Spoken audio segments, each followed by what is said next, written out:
ఈసీకి దొరికింది ఒక కొత్త అస్త్రం.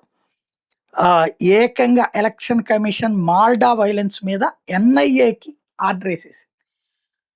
అక్కడ వాస్తవంగా మమత ఏమంటుంది, నాకేం సంబంధం లేదు అక్కడ జరిగిన గొడవకి. ఒక జడ్జి గారైతే మహిళా జడ్జి వాళ్ళ కుటుంబానికి ఫోన్ చేసిన ఆడియో వైరల్ అవుతోంది.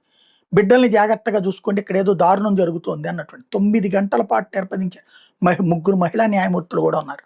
ఇంతవరకు మమతా బెనర్జీ అక్కడ అరాచక రాజ్యం చేస్తుంది, ఆటవిక రాజ్యం చేస్తుంది అంటే విననటువంటి సుప్రీంకోర్టు, అది ప్రజాస్వామ్యంలో పార్ట్ అని భావించినటువంటి న్యాయ వ్యవస్థ ఇప్పుడు మొట్టమొదటిసారి అది మూకస్వామ్యం తప్ప ప్రజాస్వామ్యం కాదని సుప్రీంకోర్టు చీఫ్ జస్టిస్ బెంచ్ వేదికగా వ్యాఖ్యానించిన పరిస్థితి అర్థం చేసుకోవచ్చు.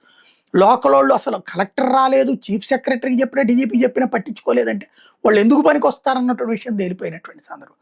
ఇప్పుడు అట్లాంటి సిచ్యుయేషన్లో ఎన్ఐఏ దర్యాప్తుకి ఆదేశించడం అనేది చాలా కీలకమైనటువంటి అంశం. ఎన్నికల సంఘం ఘాటైనటువంటి పనే చేసింది.